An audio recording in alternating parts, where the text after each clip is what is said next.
yang akan dibahas kali ini adalah mengenai percobaan dengan satu faktor ya. Misalkan kita memiliki beberapa treatment atau beberapa perlakuan, misalkan ada sebanyak A treatment dari suatu faktor di mana tentunya treatment ini kita ingin melakukan semacam komparasi ya, perbandingan apakah ada perbedaan antara beberapa treatment ya. Secara struktur data dari eksperimen dengan satu faktor bisa kita gambarkan dalam sebuah tabel ya. Jadi kita bahas sekarang struktur data dari percobaan dengan satu faktor ya. Jadi misalkan kita memiliki ada sebanyak A treatment ya. Jadi kita gambarkan, misalkan pada baris ini kita punya treatment ke-1, treatment kedua, treatment ketiga sampai dengan treatment ke A ya. Ini menyatakan treatment. Oke, nah masing-masing treatment ini kan ada beberapa observasi yang kita amati untuk setiap perlakuan ya. Jadi ada observasi yang kita amati untuk setiap treatment. Ini kita gambarkan di sini. Observasi. Jadi misalkan untuk treatment ke-1 kita punya pengamatan Y11. Ya, masih untuk treatment yang satu juga kita mengamati treatment untuk observasi yang kedua. Berarti ini adalah Y12, kemudian Y13 sampai dengan Y1N ya. Jadi dalam hal ini di treatment ke-1 ada sebanyak N observasi. Begitu juga untuk treatment kedua, kita mengamati pengamatan pertama berarti Y21, Y22, Y23 sampai dengan Y2N. Katakanlah banyaknya observasi untuk masing-masing treatment ini sama banyaknya, ada sebanyak N ya.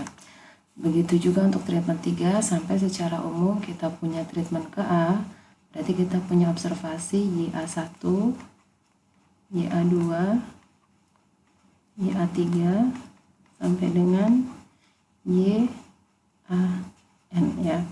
Ini secara umum bentuk dari struktur data untuk eksperimen dengan satu faktor ya. Nah di sini kita bisa meringkas data masing-masing treatment ini dengan misalkan kita menghitung total ya. Jadi total observasi untuk masing-masing treatment. Jadi misalkan di sini kita beri notasi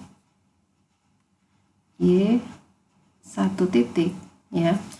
Ini menyatakan jumlah observasi untuk treatment pertama ya.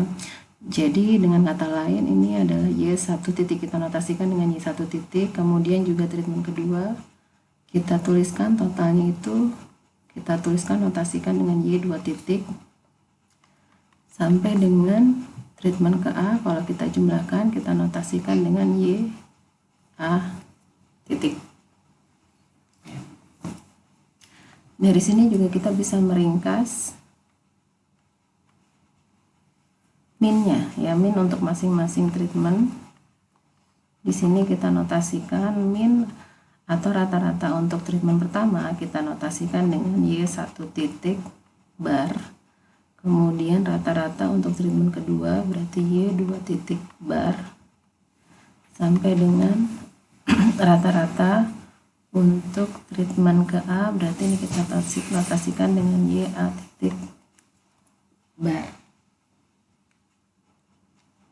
Untuk setiap treatment I kita punya notasi yang menyatakan pertama notasi mengenai jumlah atau total observasi untuk setiap treatment ke I. Ya, berarti di sini kita punya notasi Y I titik, di mana ini adalah sigma dari observasi YIJ yang kita akumulasikan untuk indeks J ya, karena indeks J ini kan menyatakan observasi ke J untuk setiap treatment I ya. Ini kita akumulasikan untuk J sama dengan 1 sampai dengan N ya. Ini menyatakan jumlah observasi untuk treatment ke I ya, dimana I nya ya tentu ini dari 1, 2 sampai dengan A ya.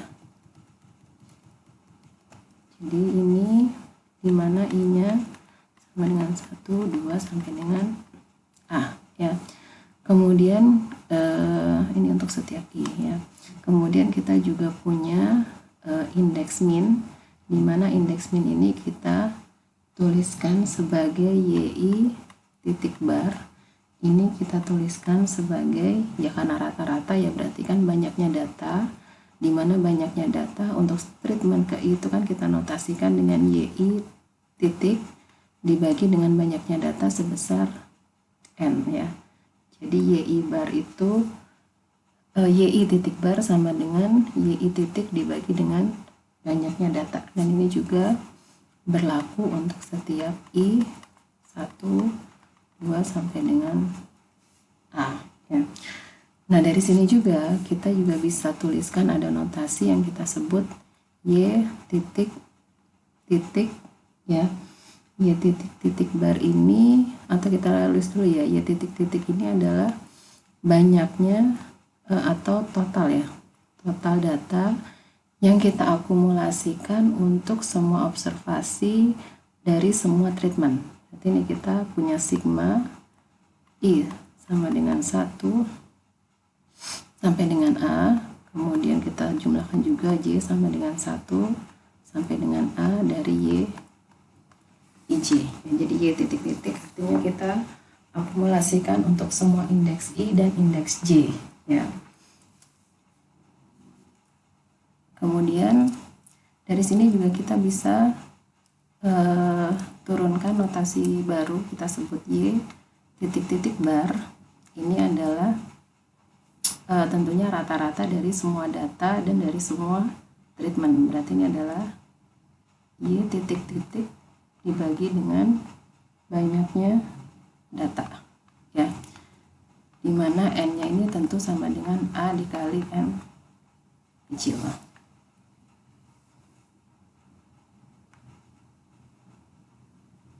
Dan sebanyak A treatment itu biasanya kita menggunakan metode ANOVA ya. Mungkin ANOVA ini pernah dipelajari sebelumnya di statistika elementer ya, ANOVA. Jadi nanti kita akan bahas mengenai ANOVA. ANOVA ini singkatan dari Analysis of Variance. Jadi sesuai namanya, jadi nanti yang kita analisis adalah variansi atau variabilitas dari pengamatan data dari setiap treatment yang kita pelajari atau kita teliti. Pengamatan yang berasal dari suatu eksperimen itu bisa kita gambarkan dengan model statistik. Salah satu model statistik yang bisa kita gunakan, bisa kita tuliskan sebagai berikut ya. Kita bisa tuliskan sebagai YIJ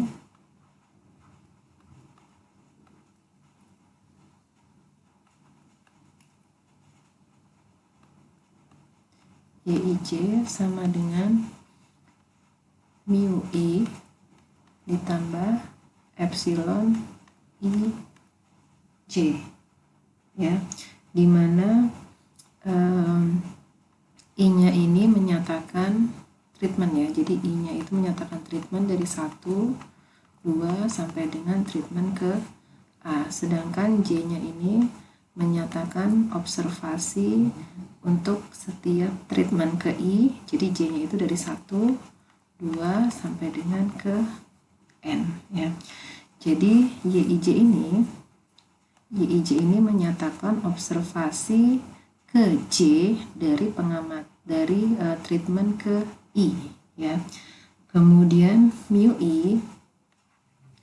mu I ini menyatakan min dari treatment ke I, ya, atau bisa juga treatment itu kan karena di sini kita punya hanya satu faktor, berarti treatment ini istilahnya sama dengan level faktor. Tapi kan kalau faktornya lebih dari 2, yang disebut dengan treatment itu adalah kombinasi setiap level faktor, ya. Jadi karena hanya ada satu faktor, berarti levelnya di sini sama dengan treatment, ya. Jadi mu I ini menyatakan min dari level faktor, atau ini juga bisa kita nyatakan min sebagai min dari treatment ke I, ya, treatment ke I, ya. Kemudian epsilon IJ ini adalah random error yang untuk observasi IJ, ya. Jadi ini menyatakan random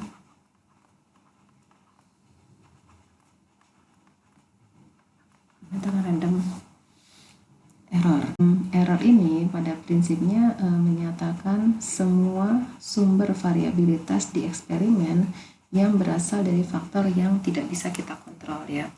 Jadi model ini, model YIJ, di mana kita tuliskan, kita pandang sebagai berasal dari dua komponen. Komponen pertama adalah komponen mu I.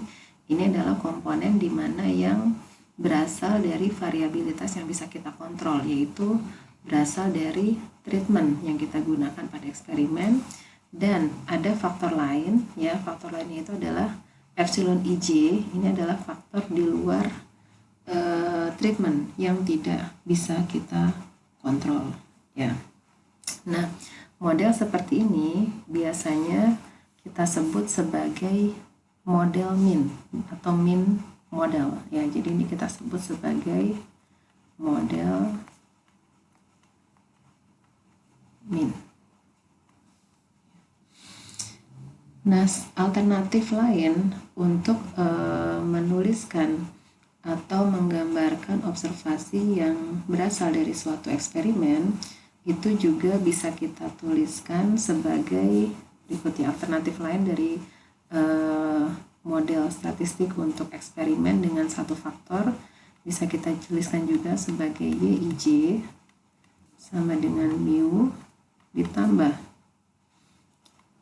tau I ditambah epsilon IJ, di mana I-nya masih sama, ya. I-nya menyatakan treatment, berarti dari 1, 2 sampai dengan A, dan J-nya ini menyatakan pengamatan untuk setiap treatment ke I, ya, 1, 2 sampai dengan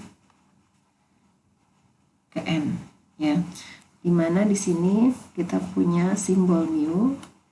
Mu ini menyatakan min total. Jadi min total ini menyatakan min keseluruhan data pengamatan dari semua treatment. Jadi bukan hanya dipandang untuk setiap treatment, tetapi pengamatan dari semua treatment, ya. Jadi ini kita sebut min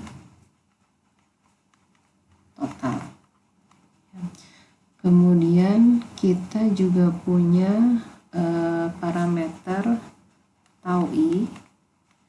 Tau ini adalah parameter tunggal untuk setiap treatment ke I. Jadi tau ini juga kita sebut sebagai efek dari treatment, ya.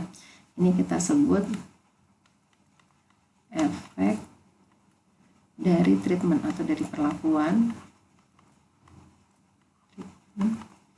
atau bisa kita definisikan juga sebagai parameter tunggal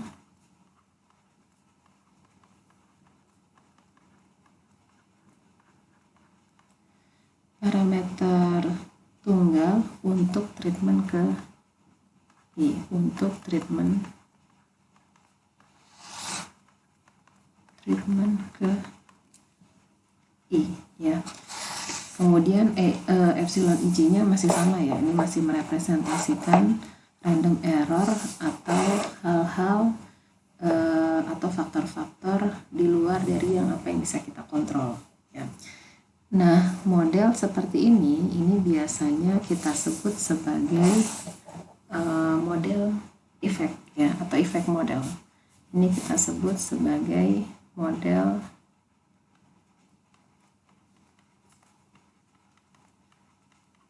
efek ya.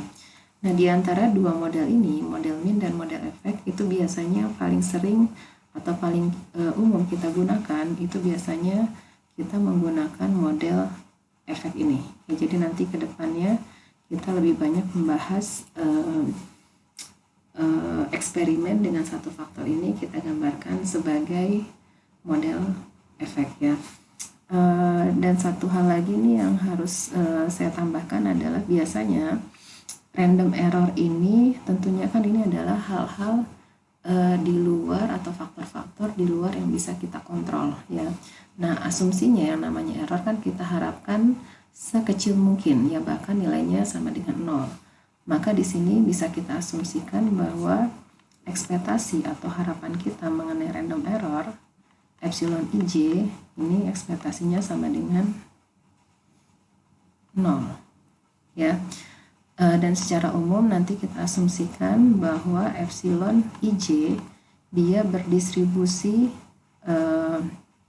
normal dengan minnya 0 dan variansinya itu adalah sigma kuadrat ya.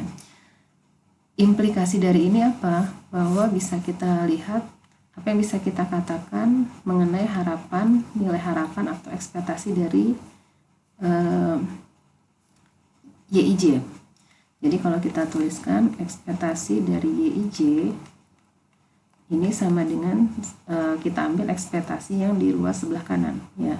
Ruas sebelah kanan dari model efek berarti ini adalah ekspektasi dari mu ditambah tau i ditambah epsilon ij ya.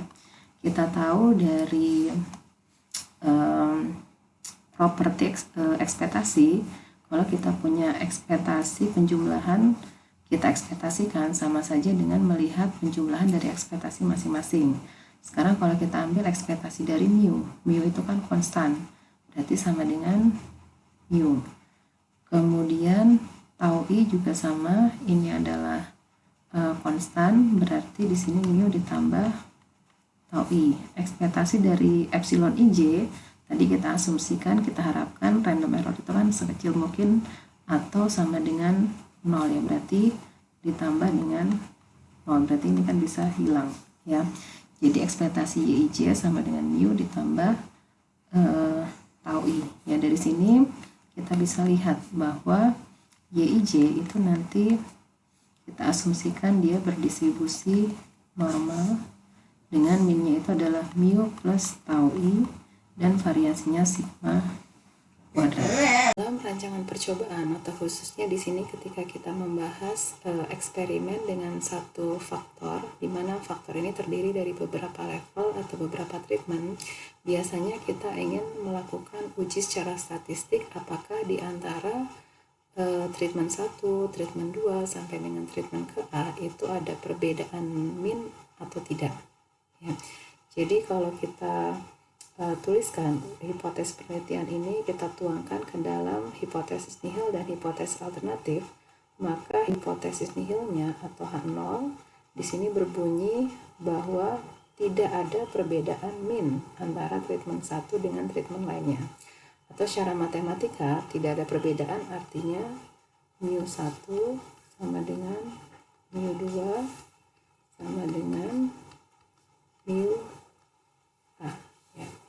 Tandingannya yaitu hipotesis alternatif atau H1 ini berbunyi bahwa paling sedikit itu ada satu treatment yang memiliki min berbeda dari treatment lainnya. Atau secara matematika ini bisa kita tuliskan bahwa ada suatu mu i yang nilainya berbeda dari mu j untuk suatu treatment i dan treatment j. Nah, hipotesis nihil dan hipotesis alternatif ini kan yang kita turunkan atau kita lihat berdasarkan model min ya. Jadi model min itu kalau kita tuliskan, saya tuliskan lagi di sini. Model min ini kan bisa kita tuliskan bahwa observasi ke IJ ini bisa kita tuliskan sebagai min dari treatment ke I ditambah suatu error ke IJ. Ya, model min ini menyatakan bahwa observasi bisa kita pecah menjadi dua, yaitu sebagai jadi bervariasi, bisa kita pandang sebagai penjumlahan dari min treatment ke I dan suatu random error. Ya.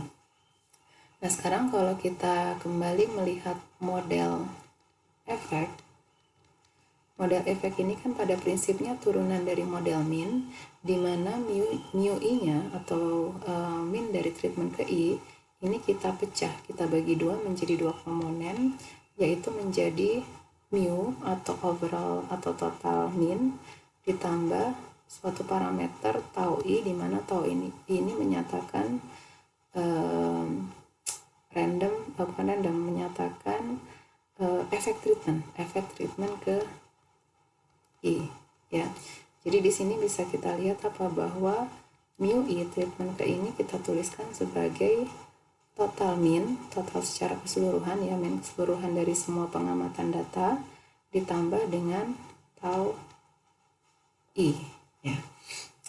Nah, sekarang kita lihat apa yang terjadi jika kita ambil tau I-nya sama dengan 0. Maka bisa kita lihat bahwa mu I sama dengan mu, dan ini berlaku untuk setiap I. Nah, ketika kita ambil tau I-nya sama dengan 0, ini kan kita bisa tafsirkan atau bisa kita interpretasi bahwa tidak ada efek treatment, karena efek treatmentnya sama dengan 0. Implikasinya apa? Ketika kita asumsikan bahwa efek treatmentnya sama dengan 0, bisa kita lihat bahwa min treatment untuk semua treatment 1 sampai dengan treatment ke A ini nilainya sama semua, karena nilainya sama dengan mu, sama dengan min dari total keseluruhan data. Jadi dari sini kita bisa lihat bahwa hipotesis yang saya tuliskan di sini ini dengan kata lain bisa kita tuliskan juga sebagai hipotesis dari efek treatment, ya. Jadi alternatif penulisan hipotesis ini adalah pertama, di mana hipotesis nihilnya berbunyi apa? Kita tahu bahwa kalau tau I-nya sama dengan 0, ini kan artinya min treatmentnya sama dengan mu, artinya min treatmentnya sama semua. Berarti ketika min treatmentnya sama semua, berarti kan ini pernyataannya sama dengan pernyataan hipotesis nihil yang ada di sini, ya. Berarti hipotesis nihil ini ketika kita nyatakan bahwa min treatmentnya itu tidak ada yang berbeda, ini ekivalen dengan menyatakan bahwa tau 1 sama dengan tau 2 sama dengan tau ke A, ini nilainya sama dengan 0 berdasarkan yang ini tadi, ya. Jadi kalau taunya sama dengan 0 artinya min treatmentnya sama semua, ya. Nah, alternatifnya berbunyi apa? Ya berarti kita ambil lawan dari hipotesis nihil ini apa? Jadi kalau efek treatmentnya sama dengan 0 pada hipotesis nihil, berarti alternatifnya menyatakan bahwa paling tidak ada suatu tau I yang nilainya tidak sama dengan 0, dan ini berlaku untuk suatu treatment ke I, ya. Jadi baik hipotesis yang di atas, ya, yang ini ataupun yang di bawah ini kedua-duanya ekivalen, ya. Cuman kalau hipotesis yang di atas itu kita turunkan berdasarkan model min, sedangkan hipotesis yang kedua ini kita turunkan berdasarkan model efek. Tapi prinsipnya kedua hipotesis ini sama-sama menguji apakah ada perbedaan min antara treatment 1 dengan treatment lainnya. Cuman untuk hipotesis yang kedua ini kita melihat perbedaan minnya itu dengan melihat apakah efek treatmentnya sama dengan 0 atau tidak.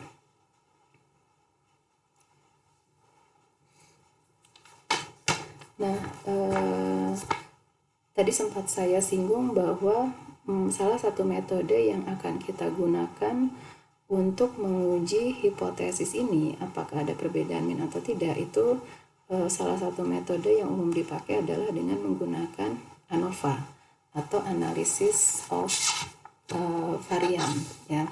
Nah, nama ANOVA sendiri itu diturunkan dengan cara mempartisi atau membagi total variabilitas yang ada di data itu menjadi beberapa bagian.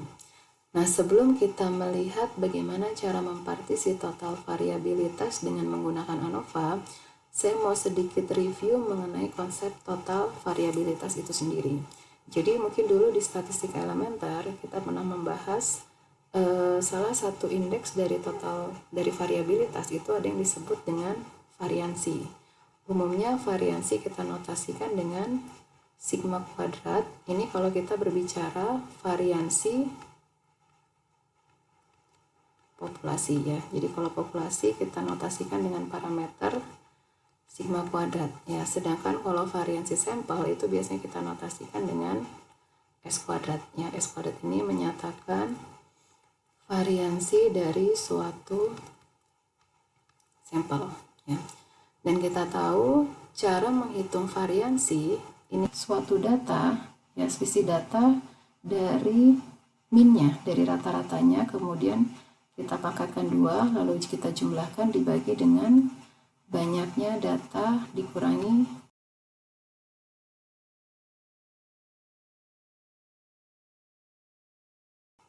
1.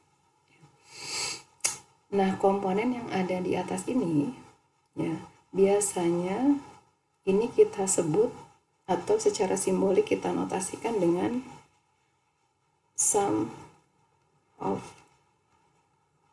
square ya, atau biasanya kita singkat cukup kita sebut SS, atau kalau dalam bahasa Indonesia kita sebut jumlah kuadrat. Ya, istilah sum of square sendiri ini sebenarnya relevan juga karena kan pada prinsipnya komponen yang ada di atas ini kan apa yang kita lakukan?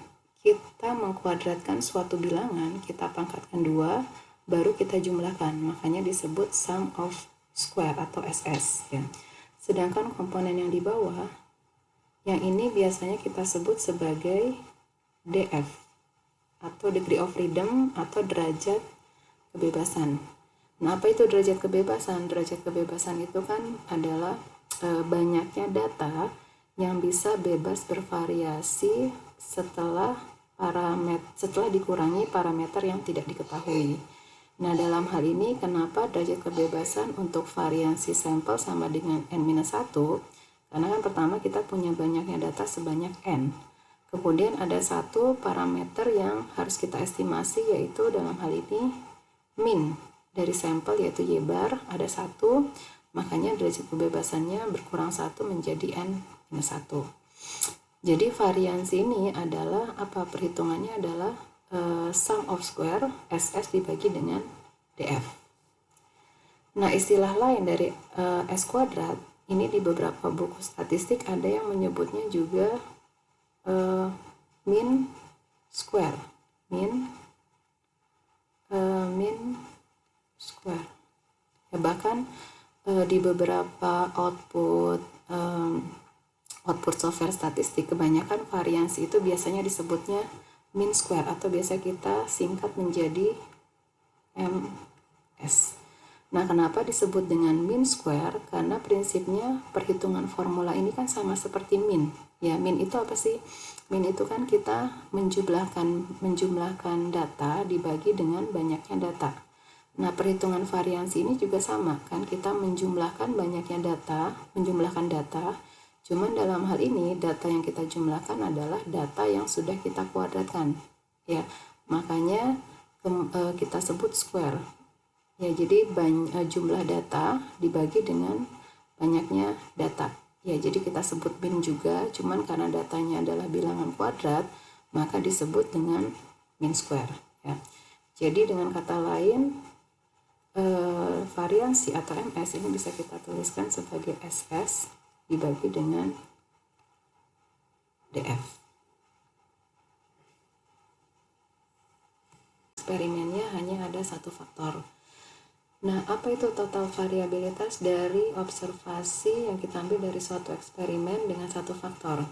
Ya, pada prinsipnya total variabilitas ini bisa kita pandang atau secara matematika bisa kita tulis total variabilitas itu adalah sum of square ya.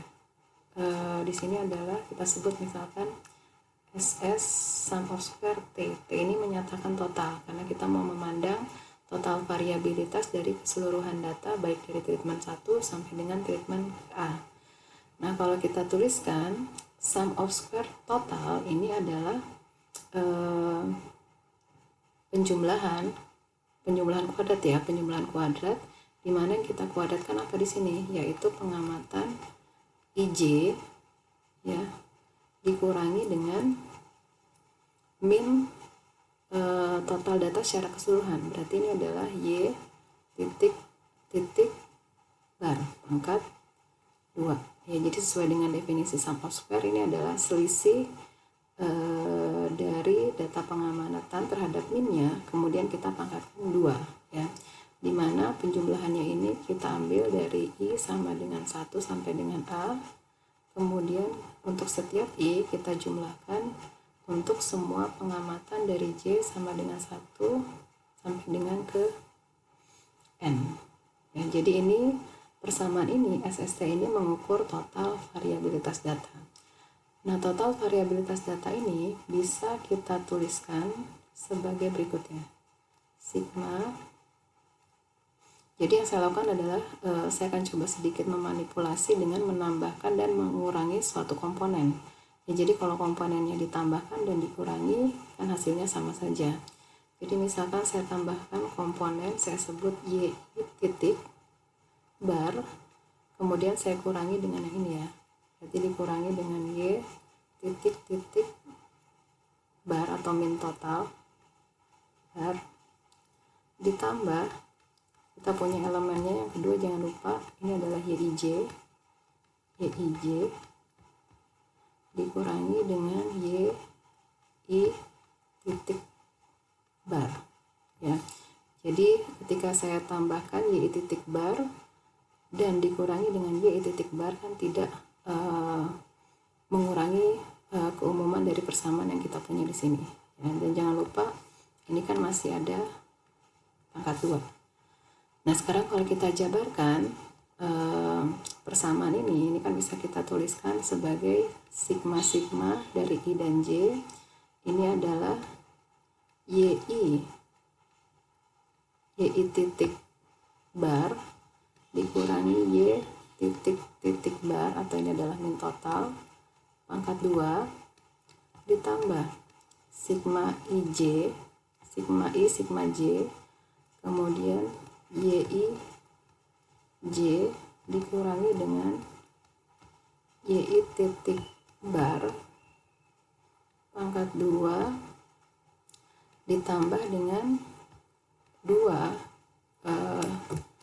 jangan lupa ya ada sigmanya juga di sini, sigma I, sigma J 2 dikali YI titik bar dikurangi Y titik bar dikali YIJ dikurangi YI titik bar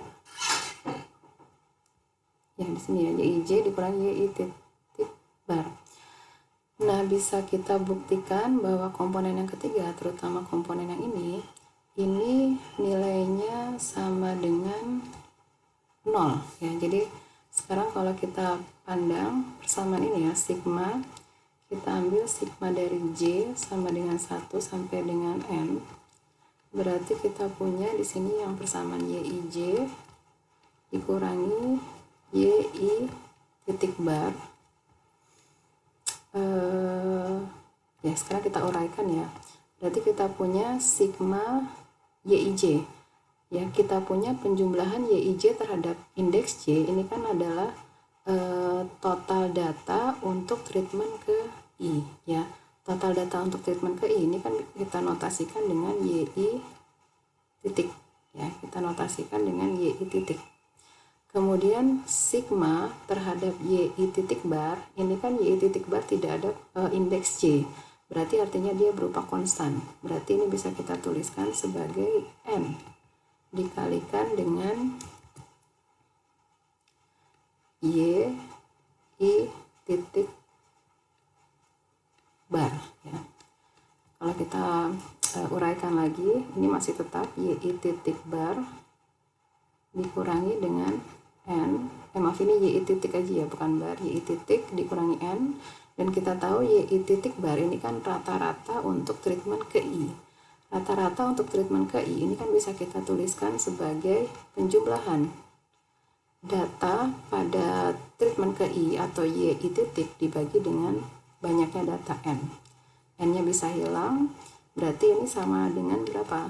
Karena YI titik dikurangi YI titik sama dengan 0 ya. Berarti dengan kata lain apa? Karena YIC dikurangi YI titik bar sama dengan 0, berarti persamaan ini menjadi sama dengan 0 ya. Jadi dengan kata lain, sum of square dari total ini bisa kita tuliskan sebagai cukup dua komponen yang di awal saja ya. Pertama yang ini dan ini adalah yang kedua. Dan saya tuliskan lagi YI titik bar dikurangi Y titik bar kuadrat ditambah sigma YIJ dikurangi YI titik bar kuadrat. Nah, total variabilitas data di sini berarti bisa kita lihat apa? Persamaan ini menyatakan apa? Bahwa total variabilitas data itu dapat kita bagi menjadi dua komponen. Komponen yang pertama ini adalah komponen sum of square yang merupakan selisih rata-rata treatment, YI titik bar adalah rata-rata treatment dengan rata-rata total data keseluruhan. Ya. Kemudian komponen yang kedua ini adalah juga sum of square, tetapi ini adalah sum of square dari selisih data observasi YIJ dengan min dari treatment ke I. Ya. Jadi dengan kata lain, komponen pertama ini mengukur perbedaan antar treatment karena kita mau melihat bagaimana variabilitas min treatment dengan min secara total. Jadi ini mengukur perbedaan antar treatment. Sedangkan yang kedua, komponen yang kedua ini, ya ini mengukur perbedaan yang terjadi, yang mungkin terjadi hanya karena random error, karena ini mengukur selisih perbedaan observasi di dalam treatment ke I. Ya. Nah, persamaan ini biasanya bisa kita notasikan secara simbolik, di mana komponen pertama ini biasa kita sebut sebagai sum of square treatment. Ya. Jadi ini menyatakan karena tadi ya ini sum of square ini mengukur perbedaan antara treatment, biasa kita sebut SS treatment. Sedangkan komponen yang kedua ini mengukur perbedaan yang mungkin terjadi hanya karena random error. Jadi ini biasanya kita notasikan dengan SSE atau sum of square error ya. Jadi persamaan ini sekali lagi menyatakan apa? Bahwa bervariasinya suatu data pengamatan itu karena dua hal. Karena ada dua komponen ya. Pertama itu adalah bervariasinya data karena ada faktor treatment, dan yang satu lagi adalah karena faktor error atau faktor di luar dari data, di luar dari faktor-faktor yang kita observasi ya. Jadi sum square error ini menyatakan pengaruh terhadap suatu data, kenapa data itu bervariasi, tetapi berdasarkan faktor-faktor di luar yang kita observasi, dan itu dinyatakan dengan sum square error.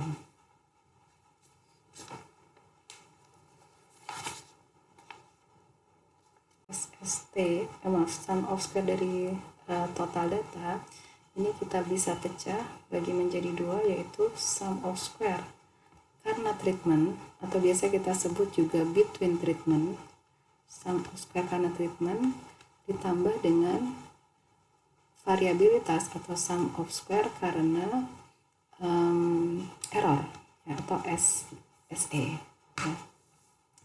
Nah, karena kita tahu ada sebanyak treatmentnya atau level faktornya ada sebanyak A, maka derajat kebebasan atau DF dari SS treatment itu sebanyak 1 ya. Jadi sekarang kalau kita hitung ada berapa derajat kebebasan untuk SS treatment ya, karena kan treatment ini mengukur seberapa jauh ya variabilitas antara treatment 1 dengan treatment dengan mean total secara keseluruhan ya. Dan kita tahu treatmentnya ada sebanyak A ya, dan ada satu parameter yaitu mean total yang kita estimasi, berarti derajat kebebasannya berkurang 1 ya, berarti ada sebanyak A dikurang 1 ya. Nah, sekarang berapa derajat kebebasan untuk sum of square total? Ini sebenarnya mudah, kita punya data sebanyak, setiap treatment kan ada n data. Kemudian kita punya sebanyak A treatment. Ya, berarti karena kita punya satu parameter yang harus diestimasi yaitu si y titik bar atau mean total sama ya, berarti dalam hal ini juga datanya berkurang 1, tetapi berkurang 1 dari sebanyak n dikali A ya. Jadi ada n, kita kalikan A, banyaknya total data dikurangi 1 ya. Atau biasanya n kali A ini kita notasikan dengan n besar, banyaknya data secara keseluruhan dikurangi 1. Nah, sekarang berapa derajat kebebasan untuk sum of square error? Sum of square error itu kan kalau kita lihat tadi rumusnya, itu kan seberapa jauh data observasi terhadap mean treatment, sedangkan mean treatmentnya itu ada sebanyak A ya, ada sebanyak A, berarti derajat kebebasannya tentu akan berkurang sebanyak A ya. Jadi kalau kita lihat rumusnya kan ini melihat seberapa jauh data observasi kita kan ada sebanyak n besar. Kemudian parameter yang tidak diketahui yang harus kita estimasi kan ada Y1 titik bar, Y2 titik bar sampai dengan YA titik bar, ada sebanyak A, berarti kita berkurang derajat kebebasannya sebanyak A ya. Nah, untuk menghitung derajat kebebasan sebenarnya cukup kita hitung 2 aja ya, tidak perlu kita hitung tiga-tiganya, karena kalau kita mau menghitung derajat kebebasan dari SST, ini kan berdasarkan persamaan ini. SST itu apa? Penjumlahan dari sum of square treatment dengan sum of square error ya. Berarti perhitungan dari derajat kebebasan untuk SST ini sama dengan derajat kebebasan dari sum of square treatment ditambah derajat kebebasan dari sum of square error ya. Jadi kalau kita hitung tadi berapa, sum of square treatment kan A minus 1 ya, sedangkan derajat kebebasan untuk SSE itu adalah N minus A ya. Ini A nya hilang, berarti kita punya N minus 1 ya.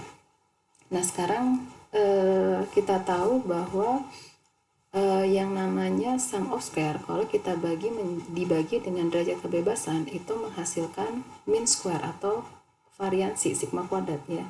Jadi sebelumnya sempat saya tunjukkan bahwa ketika kita membagi sum of square dibagi dengan derajat kebebasan yang akan kita sebut mean square ya. Dalam hal ini juga sama. Kalau kita bagi sum of square dari total dibagi dengan derajat kebebasan dari sum of square total, ini kita sebut juga sebagai mean square, tapi mean square dari total ya. Begitu juga kalau kita bagi sum of square dari treatment dibagi dengan derajat kebebasannya df dari SS treatment ya, atau df dari SS treatment itu sebesar n-1 ya. Ini kita sebut mean square dari treatment ya. Satu lagi kita punya sum of square dari error, kalau kita bagi dengan derajat kebebasannya kita sebut mean square atau variansi dari error. df nya tentu dari df SSE atau sebesar SSE itu adalah n minus A.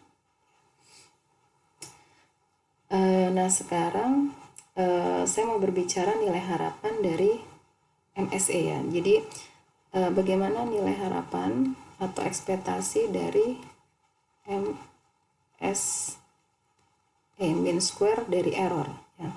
Nilai harapan dari mean square error ini kan bisa kita tuliskan ekspektasi dari sum of square error dibagi dengan derajat kebebasannya adalah n besar dikurangi a ya. Di sini bisa kita turunkan ya secara statistik dengan menggunakan properti dari ekspektasi, cuma tidak akan saya turunkan secara detail. Di sini mau saya tunjukkan bahwa ekspektasi dari mean square error itu nilainya sama dengan sigma kuadrat ya. Begitu juga kalau kita mau mencari ekspektasi dari mean square treatment, dimana ini kan bisa kita tulis sebagai ya sama ya, ekspektasi dari sum of square treatment dibagi dengan derajat kebebasannya sebesar A-1. Kalau kita turunkan, kita peroleh nilainya adalah sigma kuadrat ditambah n dikali sigma tau i, tentunya ini jalan dari i sama dengan 1 sampai dengan a dibagi dengan a minus 1 ya. Nah dari sini bisa kita lihat apa, bahwa kalau kembali lagi nanti kita berbicara mengenai hipotesis yang kita uji, di mana H0 nya itu berbunyi bahwa tidak ada perbedaan mean, atau juga bisa kita pandang tidak ada perbedaan mean artinya efek treatmentnya sama dengan 0 ya. Nah seandainya jika H0 benar ya, saya tuliskan di sini,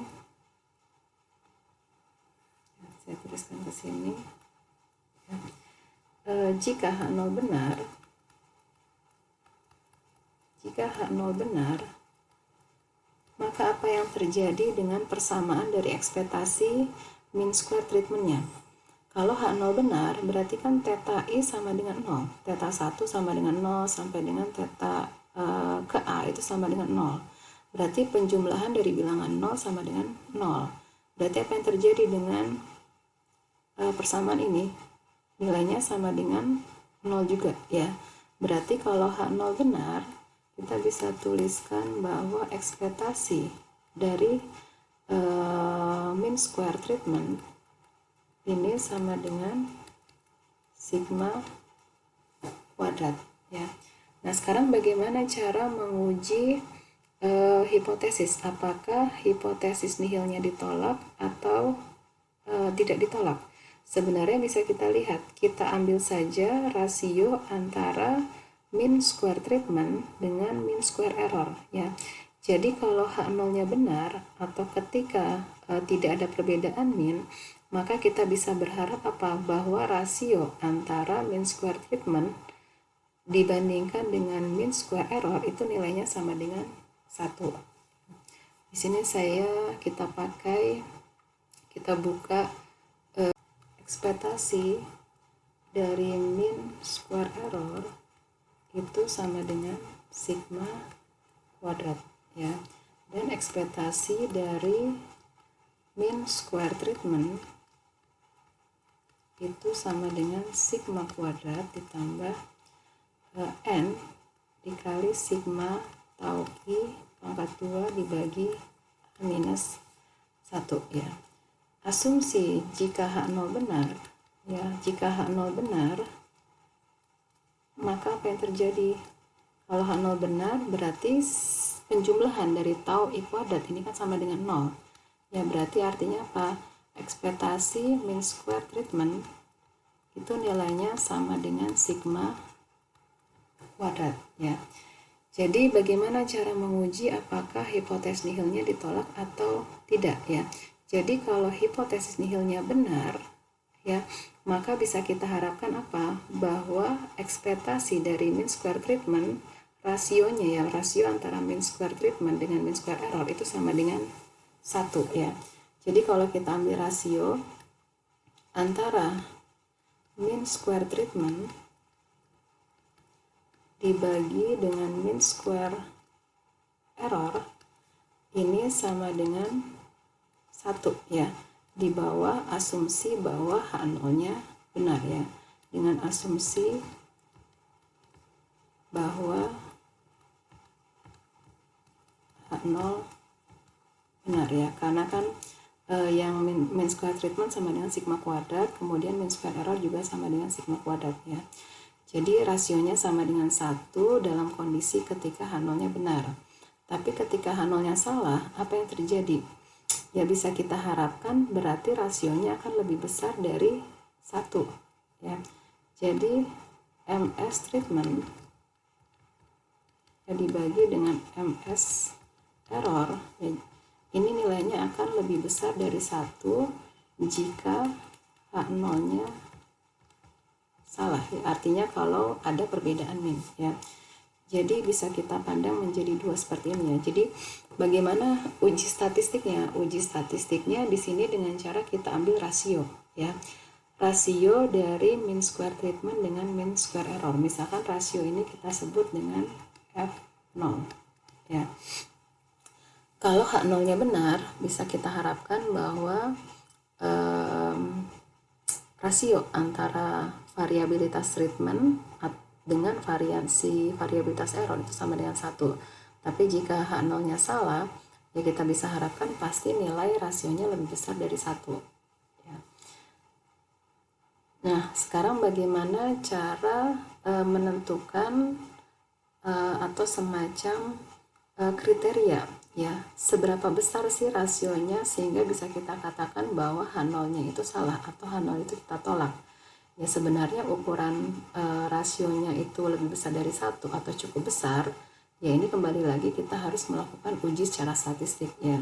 Jadi kalau kita turunkan rasio antara mean square treatment dengan mean square error, F0 ini, rasio ini secara statistik bisa kita buktikan bahwa rasio ini akan berdistribusi F atau berdistribusi Fisher dengan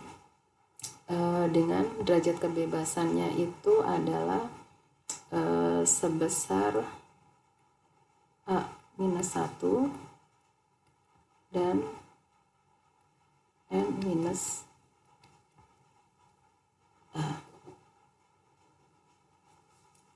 ya, dimana F0 ini menyatakan rasio ya, mean square treatment dengan mean square error.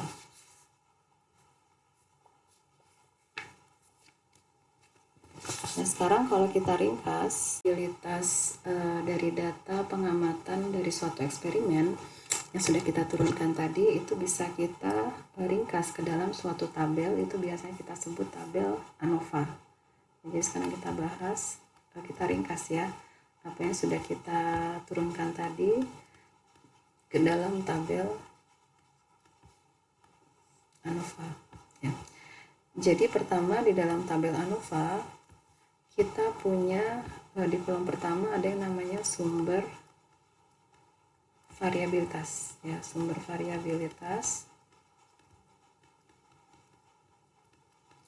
Pertama, sumber bervariasinya data, variabilitasnya data itu pertama karena ada treatment ya, ada yang disebut sebagai between treatment, atau tadi kalau kita notasikan secara simbolik, between treatment ini atau antar treatment ini kita notasikan dengan SS treatment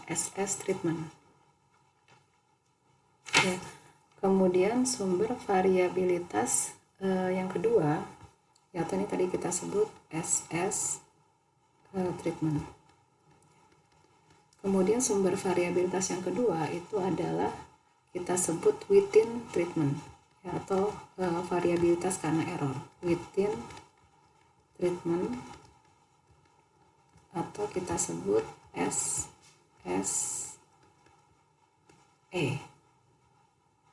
ya. Jadi kalau kita tuliskan, mungkin di sini SS treatmentnya tidak usah kita tulis di sini ya, ini saya hapus. Ini kita notasikan sumber variabilitasnya, sum of square-nya ini kita sebut tadi ya SS treatment. Kemudian SS-nya atau sum of square-nya ini kita sebut sum of square error ya. Kemudian sumber variabilitas yang ketiga, kalau kita jumlahkan between treatment dengan within treatment, ini kan kita punya total. Ya, jadi kalau kita jumlahkan kita punya total, dan ini kita notasikan dengan SST. Nah, masing-masing sum of square ini kan masing-masing memiliki derajat kebebasan. Di sini derajat kebebasannya itu untuk sum of square treatment ini kan kita notasikan dengan df dari sum of square treatment ya. Jadi di sini sebesar A minus 1 ya. Kemudian sum of square dari error ini tadi sudah kita turunkan sebesar n minus A. Sedangkan sum of square dari total ini sebesar n minus 1 ya. Jadi kalau kita jumlahkan A minus 1 ditambahkan n minus A, ini kan hasilnya n minus 1 ya. Kemudian kolom berikutnya kita bisa tuliskan ada yang disebut variance, atau dalam hal ini biasa kita notasikan dengan mean square. Di mana mean square ini apa? Ya, ini kan hanya pembagian antara sum of square dengan masing-masing derajat kebebasan. Berarti sum of square dari treatment dibagi dengan A minus 1. Kemudian kita punya sum of square error dibagi dengan n minus A. Kemudian kalau untuk sum of square dari total ini kita bagi dengan n minus 1 ya. Jadi pembagian ini kita sebut sebagai MS treatment ya. Sum of square error kalau dibagi dengan derajat kebebasannya kita sebut mean square error. Kemudian yang ketiga ini kalau kita bagi sum of square total dibagi dengan n minus 1 kita sebut mean square total. Nah, kemudian dari sini kita punya kolom berikutnya, ada yang disebut sebagai F0, dimana tadi F0 ini kan idenya kita mau melakukan uji secara statistik dengan mengambil rasio. Mengambil rasio antara mean square treatment dibagi dengan mean square error ya. Jadi kalau kita dapatkan bahwa ketika rasionya atau F0-nya ini cukup besar atau lebih besar dari 1, berarti kita tolak H0 ya. Tetapi kalau ternyata rasionya itu mendekati 1, apalagi 1, berarti kita dukung H0. Artinya tidak ada perbedaan antar min ya. Jadi kalau mau menguji atau mengambil kesimpulan, jadi kesimpulannya itu kita ambil dengan cara membandingkan dengan titik kritis ya, untuk menentukan apakah rasionya itu cukup besar atau tidak. Itu dengan cara membandingkan F0 itu jika lebih besar dari titik kritisnya ini adalah kita lihat pada taraf signifikan alfa, di mana derajat kebebasannya itu adalah A-1 dengan N-, berarti ini adalah indikasi tolak H0 ya. Atau kita juga bisa menghitung dengan menggunakan p-value. Kalau p-value-nya lebih kecil dari alfa, ini juga indikasinya bahwa kita tolak H0